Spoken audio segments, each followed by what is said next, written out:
Students, how are you? बेटा जी, आज हम बात करने जा रहे हैं एक नए चैप्टर के बारे में और इस नए चैप्टर का बेटा नाम है इलेक्ट्रोकेमिस्ट्री। तो आइए ज़रा बात करते हैं कि इलेक्ट्रोकेमिस्ट्री क्या होता है। इस चैप्टर को तकरीबन हम 10 से 12 लेक्चर्स के अंदर वाइंड अप करेंगे। तो आप लोग बेटा अपनी कॉपी पेंसिल निकाल के बैठ जाओ और इर्द गिर्द की डिस्टर्बेंस को बंद कर दो। तो शुरू करते हैं बेटा आज का लेक्चर। आज के लेक्चर में सबसे पहले तो हम तुम्हें ये बताएंगे कि इलेक्ट्रोकेमिस्ट्री क्या होता है। देखिए बेटा, जहाँ कहीं इलेक्ट्रो का वर्ड आ जाए, इलेक्ट्रो का मतलब होता है करंट, और जहाँ कहीं केमिस्ट्री का वर्ड आ जाए, केमिस्ट्री का मतलब होता है केमिकल रिएक्शंस। सिंपल सी बात है। तो अभी इलेक्ट्रोकेमिस्ट्री का क्या मतलब होगा? इलेक्ट्रोकेमिस्ट्री का बेटा मतलब ये होगा कि इसके अंदर आप करंट दोगे और कोई केमिकल रिएक्शन चलेगा। अरे मान लीजिए कि आपने एक डब्बा लिया और उस डब्बे में कोई ना कोई केमिकल डाल दिया, अब तुम उसको करंट के झटके लगाओ। अब जैसे ही बेटा आप उस केमिकल को करंट के झटके लगाओगे तो केमिकल रिएक्शन चलेगा, भागेगा, या वो केमिकल टूट जाएगा। मतलब कुछ ना कुछ तो होगा ना जो हम आगे जाकर देखेंगे। तो बेटा दरअसल होगा ये, इसमें हम करंट की मदद से किसी केमिकल रिएक्शन को चलाएंगे। मतलब डब्बा लेंगे, डब्बे के अंदर केमिकल डालेंगे, फिर उसको करंट के झटके लगाएंगे जिससे वो टूट जाएगा, मतलब केमिकल रिएक्शन चलेगा। या फिर बेटा हम केमिकल रिएक्शन को एक डब्बे के अंदर डालेंगे, वो आपस में लड़ेंगे, आपस में रिएक्शन करेंगे और उनके रिएक्शन करने से करंट बनेगा। दो बातें आपने समझ ली हैं। या तो किसी केमिकल को तोड़ना है करंट लगाकर, मतलब करंट लगाकर किसी केमिकल को तोड़ दो, या फिर केमिकल्स आपस में लड़ें, केमिकल रिएक्शंस हो और उनसे करंट पैदा हो जाए। मतलब इस पूरे चैप्टर में यही कहानी चलेगी। मतलब करंट से केमिकल रिएक्शन चलाना या फिर केमिकल रिएक्शंस का चलकर करंट को बनाना। तो आइए शुरू करते हैं आज के लेक्चर। आज के लेक्चर में एक बहुत ही बेसिक कॉन्सेप्ट होगा, बहुत ही बढ़िया कॉन्सेप्ट है, और इस कॉन्सेप्ट में बेटा हम पढ़ेंगे ऑक्सीडेशन नंबर क्या होता है। Oxidation number important non question. अब आइए जरा बेटा बात करते हैं कि ऑक्सीडेशन नंबर क्या होता है। ऑक्सीडेशन नंबर है apparent charge on an atom. बेटा किसी भी एटम के ऊपर जो भी चार्ज लगा हो, जैसे सोडियम के ऊपर +1 लिखा हुआ है, पोटेशियम के ऊपर +1 लिखा हुआ है, ऑक्सीजन के ऊपर -2 लगा हुआ है, जो भी जिस एटम के ऊपर चार्ज लगा होगा वही उसका ऑक्सीडेशन नंबर होगा। मतलब जो भी बस लिखा नजर आ जाए, जैसे इसमें +1 लिखा है, इसमें -1 लिखा है, वही उसका ऑक्सीडेशन नंबर है। Apparent charge on an atom, यानी किसी एटम पर जो भी ज़ाहरी चार्ज है, जो भी इमेजिनरी चार्ज है, क्या ये ओरिजिनल चार्ज है या रियल चार्ज है? नहीं, ये एक इमेजिनरी चार्ज है। या फिलहाल बस तुम ऐसा समझ लो कि जो भी एटम के ऊपर चार्ज लिखा हो, +1, -1, +2, +3, जो भी लिखा हो, वही बेटा उसका ऑक्सीडेशन नंबर है। अब ये निकालते कैसे हैं, आइए जरा बात करते हैं rules for assigning oxidation number. अच्छा, सबसे पहली बात, oxidation number of free elements. बेटा फ्री एलिमेंट्स कौन से एलिमेंट्स होते हैं? अगर तो एक जैसे एटम्स आपस में चिपक जाएं, वन टाइप ऑफ एटम्स, अगर तो एक जैसे एटम्स आपस में चिपकें तो एक जैसे एटम्स के चिपकने से फ्री एलिमेंट्स बनते हैं। जैसे कि हाइड्रोजन में 2 हाइड्रोजन के एक जैसे एटम्स चिपक गए, ऑक्सीजन में 2 ऑक्सीजन के एटम्स चिपक गए, नाइट्रोजन में 2 नाइट्रोजन के एटम्स चिपक गए। तो अब ये सब के सब एलिमेंट्स हैं। तो एलिमेंट्स बेटा बनते हैं एक जैसे एटम्स के चिपकने से। लेकिन मान लीजिए अगर 2 डिफरेंट तरह के एटम्स चिपक गए, जैसे पानी में हाइड्रोजन के एटम भी हैं और ऑक्सीजन के एटम भी हैं। अब चूंकि ये 2 डिफरेंट तरह के एटम्स हैं, तो क्या बेटा जी ये एलिमेंट है या फिर नहीं है? भाई नहीं है, क्योंकि ये तो कंपाउंड है। तो एक जैसे एटम्स आपस में चिपक के क्या बनाते हैं? Free elements. तो याद रखिएगा बेटा, जितने भी फ्री एलिमेंट्स होते हैं, जितने भी फ्री एलिमेंट जिसमें एक जैसे एटम्स आपस में चिपके हों, उन सबके ऊपर आंखें बंद करके, नहीं सॉरी आंखें खोल के 0 लगा दो, क्योंकि उन सबका ऑक्सीडेशन नंबर बेटा क्या होगा? 0। तो पॉइंट नंबर 1 क्लियर हो गया। ये रूल नंबर 1 क्लियर हो गया। जितने भी एलिमेंट्स होते हैं फ्री एलिमेंट्स, उन सबके ऊपर ऑक्सीडेशन नंबर क्या लगाना है? 0। Point number 2, oxidation number of mono atomic ions. बेटा ये मोनो एटॉमिक आइंस कौन से होते हैं? बेटा जी वो आइंस जो एक एटम के बने हों, मोनो का मतलब होता है 1, ऐसा आइन जो एक एटम का बना हो वो मोनो एटॉमिक आइन कहलाएगा। जैसे कैल्शियम है, जैसे एल्यूमिनियम है। अब कैल्शियम और एल्यूमिनियम के ऊपर जो भी लिखा आ जाए वही उसका ऑक्सीडेशन नंबर है। जैसे कैल्शियम पर +2 लिखा हुआ, एल्यूमिनियम पर +3 लिखा हुआ। अब ये आ कैसे रहे हैं वो हम तीसरे रूल्स में देखते हैं। बेटा तीसरे रूल में हमने देखना oxidation number of group 1, 2 and 13 elements. सबसे पहले ग्रुप 1 एलिमेंट्स की बात करते हैं। अच्छा, 9th क्लास में आपने ग्रुप पढ़े हुए थे, vertical columns are called groups. आपने पढ़ा था पीरियोडिक टेबल में ऊपर से नीचे भागना, ये ग्रुप कहलाता है ना। अभी बेटा हम बात करेंगे कि ग्रुप 1 के एलिमेंट्स कौन से हैं। ग्रुप 1 के एलिमेंट्स हैं हमारे पास lithium, sodium, potassium, rubidium, caesium और फ्रेंसियम। ये बेटा हमारे पास ग्रुप 1 के एलिमेंट्स हैं। अगर बेटा जी मैं लिथियम की बात करता हूं तो लिथियम के पास होते हैं 3 इलेक्ट्रॉन। अच्छा, एक रूल याद रखिएगा, दुनिया का कोई भी एटम हो उसके पहले शेल के अंदर हमेशा 2 इलेक्ट्रॉन, दूसरे शेल में हमेशा 8 इलेक्ट्रॉन, तीसरे में आते 18, लेकिन फिलहाल आप 8 मान के चलो, ठीक। तो पहले शेल में 2, दूसरे शेल में 8, तीसरे में भी 8 ही मान के चलो ऑक्टेट रूल के मुताबिक। अभी बेटा अगर मैं लिथियम की बात करता हूँ तो लिथियम के पास 3 इलेक्ट्रॉन है। अभी पहले शेल में बेटा जी आ जाएंगे 2, अभी तो आपने देखा है ये वाले 2, बाकी बेटा इसके पास रह गया 1 इलेक्ट्रॉन। क्या आ गया इसके पास 1 इलेक्ट्रॉन। बेटा जिस एटम के पास इलेक्ट्रॉन्स होते हैं माइनस वाले, उतने ही उसके पास प्लस वाले प्रोटॉन्स भी होते हैं, क्योंकि एटम्स न्यूट्रल होते हैं। अच्छा अगला स्टेप बेटा जी, इसके सेकंड शेल में 1 इलेक्ट्रॉन है। सेकंड शेल में होने कितने चाहिए थे? 8, मगर इसके पास 1 है। क्या ये स्टेबल है या अनस्टेबल? भी अनस्टेबल है, क्योंकि 8 होने चाहिए थे, इसके पास 1 है। तो ये भाई साहब क्या करेगा, ये अपने अंदर से 1 इलेक्ट्रॉन भी बाहर निकाल देगा, क्योंकि 7 इलेक्ट्रॉन तो मिलना लगभग नामुमकिन है। अब चूंकि ये 1 इलेक्ट्रॉन बाहर ही निकाल देगा तो इसका ये शेल ही खत्म हो जाएगा। और जब मेरा बेटा इसका शेल खत्म हो जाएगा तो फर्स्ट शेल में रह जाएंगे 2 इलेक्ट्रॉन, और होने भी 2 चाहिए थे, एकदम बढ़िया से स्टेबल है। पर खास बात यह है कि जब बेटा इसके अंदर से 1 इलेक्ट्रॉन बाहर निकला तो इसके पास प्रोटॉन तो उतने के उतने ही रहे, 3, माइनस वाला 1 कम हो गया। अब माइनस वाले इसके पास रह चुके हैं 2, लेकिन प्लस वाले अभी भी 3 ही है, तो इसीलिए बेटा इसके ऊपर चार्ज आ जाएगा +1। तो याद रखेगा ग्रुप 1 के जितने भी एलिमेंट्स होते हैं ये सब के सब अपने अंदर से 1 इलेक्ट्रॉन बाहर निकालते हैं, इसीलिए इन सब पर चार्ज आता है +1। अभी थोड़ा फील हो रहा है, मतलब +1 इन सब पर क्यों आ रहा है? मतलब क्योंकि सभी 1 इलेक्ट्रॉन बाहर निकाल लें। सोडियम की भी देख लेते हैं। सोडियम के पास 11 इलेक्ट्रॉन है। पहले शेल में बेटा जी आ जाएंगे 2, अगले शेल में आ जाएंगे 8, 2 और 8 10। अभी सोडियम के पास रह गया 1 इलेक्ट्रॉन, क्योंकि इसके पास टोटल 11 इलेक्ट्रॉन है। अब हम सबको ये बात पता है कि थर्ड शेल में आने 8 चाहिए थे और इसके पास 1 है, मतलब 7 इलेक्ट्रॉन की कमी है। तो 7 इलेक्ट्रॉन मिलना तो बहुत ही मुश्किल है। तो ये भाई साहब क्या करेंगे, ये भाई साहब भी बेटा अपना 1 इलेक्ट्रॉन बाहर निकाल देंगे, और जैसे 1 इलेक्ट्रॉन बाहर निकालेंगे एकदम बढ़िया से स्टेबल हो जाएंगे। और प्रॉब्लम यह है कि चार्ज कौन सा आ जाएगा? +1। क्लियर है? क्लियर है? तो अभी हमें बात समझ आ गई, ग्रुप 1 के जितने भी एलिमेंट्स होते हैं ये सब के सब अपने अंदर से 1 इलेक्ट्रॉन बाहर निकालते हैं, इसीलिए सब पर चार्ज आता है +1। अब बात करते हैं ग्रुप 2 की। बेटा जी ग्रुप 2 में हमारे पास एलिमेंट्स हैं beryllium, magnesium, calcium, strontium, barium और रेडियम। ये बेटा हमारे पास ग्रुप 2 के एलिमेंट्स हैं।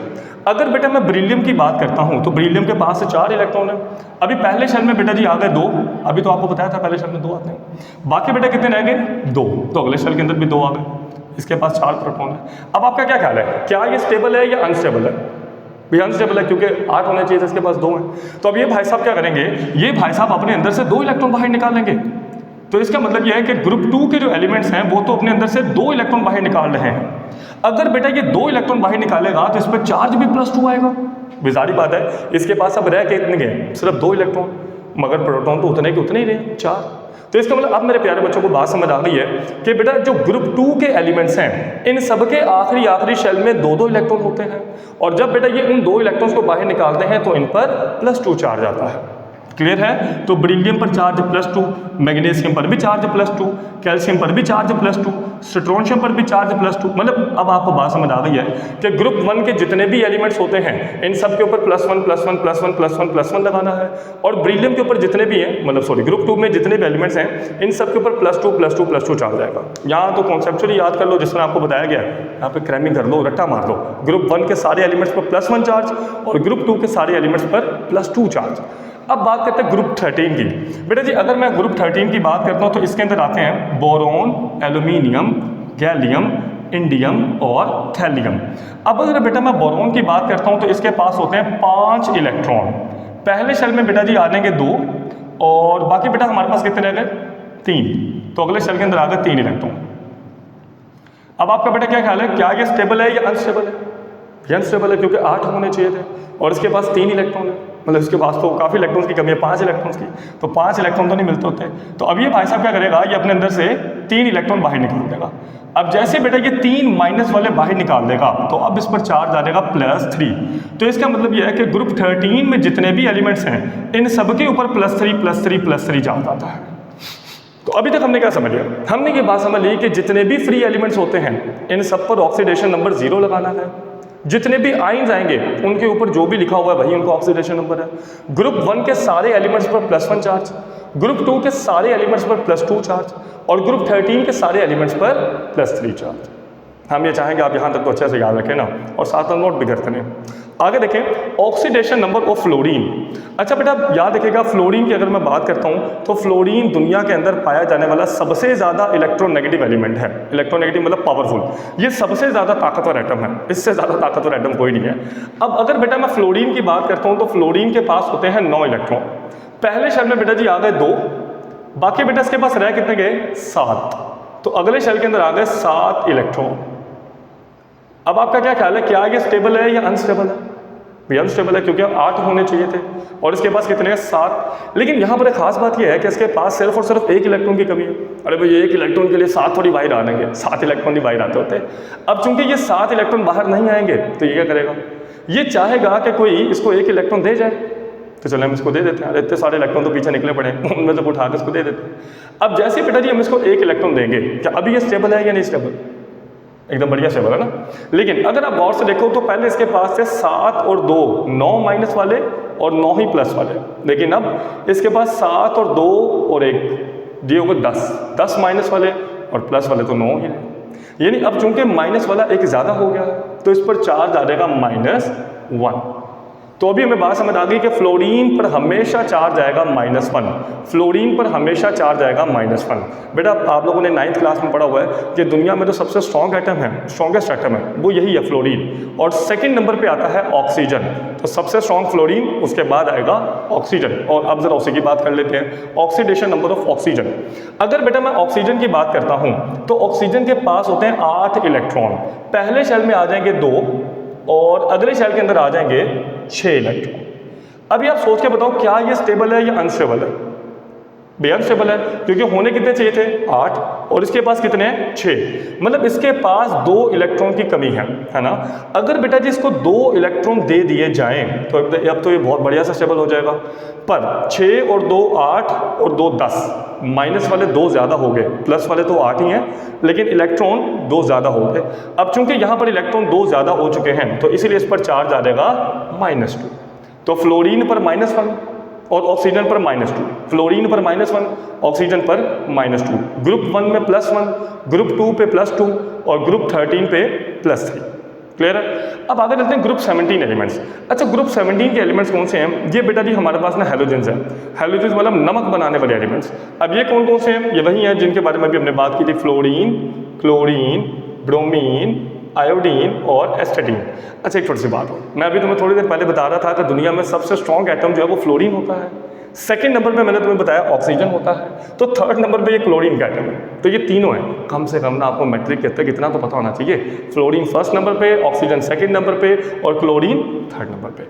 अच्छा एक छोटी सी बात हो, अभी जिस तरह मैंने आपको बताया कि ऑक्सीजन ने 2 इलेक्ट्रॉन हासिल करे और उस पर -2 चार्ज आ गया, क्या ऑक्सीजन पर पॉजिटिव चार्ज भी आ सकता है?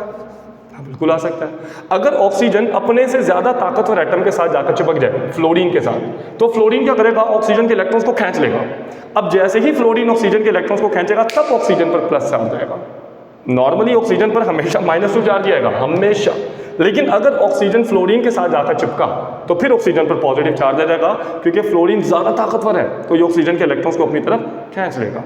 तो नहीं, एक एक्स्ट्रा पॉइंट हो गया। फिलहाल बस आपने याद रखना है फ्लोरीन पर -1 चार्ज क्योंकि उसके पास 1 इलेक्ट्रॉन की कमी है, ऑक्सीजन पर -2 चार्ज क्योंकि उसके ऊपर 2 इलेक्ट्रॉन की कमी है।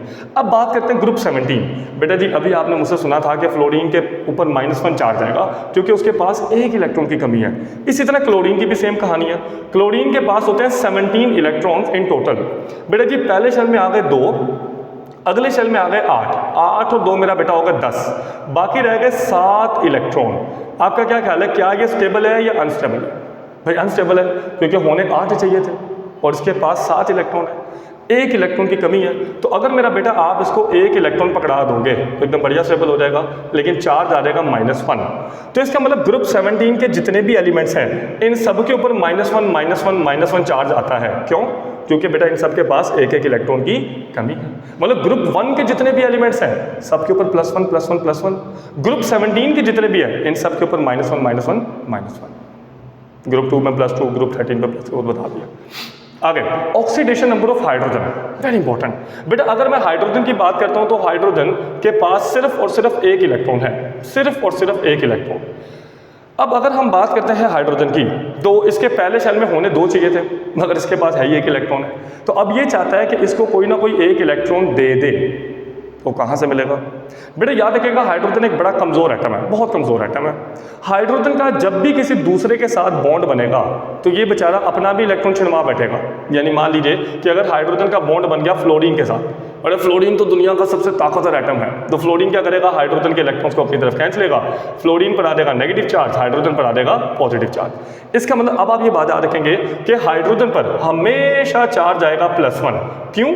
हालांकि हाइड्रोजन के पास 1 इलेक्ट्रॉन की कमी है, इसके पास चार्ज -1 आना चाहिए था, मगर ये भाई साहब है ही बड़े कमज़ोर है। मतलब जो भी इनके साथ आकर चिपकेगा वो इसी का इलेक्ट्रॉन छीन के भाग जाएगा। तो इसका मतलब चूंकि हाइड्रोजन एक बड़ा कमज़ोर एटम है, तो इसीलिए बेटा इस पर हमेशा +1 लगाएं। जैसे HCl, हाइड्रोक्लोरिक एसिड। अब बेटा चूंकि क्लोरीन ज़्यादा ताकतवर है, तो क्लोरीन हाइड्रोजन के इलेक्ट्रॉन को अपनी तरफ खींचेगा, क्लोरीन पर आ जाएगा नेगेटिव चार्ज, हाइड्रोजन पर आ जाएगा पॉजिटिव चार्ज। मगर अगर हाइड्रोजन का बॉन्ड बन जाए किसी मेटल के साथ, जैसे मान लीजिए कि हाइड्रोजन का बॉन्ड बन गया सोडियम के साथ। अगर आपको याद होगा तो अभी मैं आपको बता रहा था कि जो हमारे पास ग्रुप 1 के एलिमेंट्स हैं बेटा जी, ये खुद ही इलेक्ट्रॉन देना चाह रहे हैं।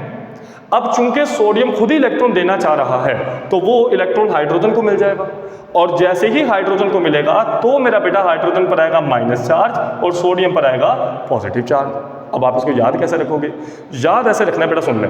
अगर तो हाइड्रोजन की हम बात करते हैं तो हाइड्रोजन पर हमेशा चार्ज आएगा +1, हाइड्रोजन पर हमेशा चार्ज आएगा +1। लेकिन अगर हाइड्रोजन अपने से एक कमज़ोर एटम के साथ चिपक जाए, मतलब कमज़ोर का मतलब है जो लेस इलेक्ट्रोनेगेटिव हो, या अभी कैसे बनाएं, जो इलेक्ट्रोपॉजिटिव हो, जो इलेक्ट्रॉन खुद ही देना चाह रहा हो, साधारण अल्फाज में बोले तो। अगर बेटा हाइड्रोजन किसी ऐसे एटम के साथ बॉन्ड बना ले जो हाईली इलेक्ट्रोपॉजिटिव है, या दूसरे लफ्जों में जो मेटल है, तो अगर हाइड्रोजन किसी मेटल के साथ जाकर चिपकेगा तो मेटल चूंकि खुद ही इलेक्ट्रॉन बाहर निकाल देता है, हाइड्रोजन नहीं ले सकता, हाइड्रोजन नहीं ले रहा उससे, वो खुद ही इलेक्ट्रॉन दे रहा है। तो चूंकि मेटल अपना इलेक्ट्रॉन खुद ही दे देता है, तो फिर हाइड्रोजन पर चार्ज आ जाएगा -1। तो आप लोगों ने याद रखना है कि अगर तो हाइड्रोजन बेटा मेटल के साथ चिपक के मेटल हाइड्राइड बनाएगा तो फिर हाइड्रोजन पर चार्ज आएगा -1, अदरवाइज हाइड्रोजन पर चार्ज आएगा +1। तो हमने क्या समझा? हमने समझा कि ऑक्सीडेशन नंबर बेटा है क्या? किसी एलिमेंट पर जो भी लिखा हुआ है +1 -1 जो भी लिखा हुआ वो उसका ऑक्सीडेशन नंबर है। जितने भी फ्री एलिमेंट्स हैं उन सब के ऊपर 0 चार्ज लगाना है। जितने भी आइंस हैं उनके ऊपर जो जो लिखा हो वही उनका ऑक्सीडेशन नंबर है। ग्रुप 1 के सारे एलिमेंट्स के ऊपर +1 चार्ज आता है, ग्रुप 2 के सारे एलिमेंट्स पर +2 चार्ज आता है, और ग्रुप 13 के सारे एलिमेंट्स पर +3 चार्ज आता है। फिर हमने देखा कि फ्लोरीन क्लोरीन इन सब के ऊपर -1 चार्ज आता है।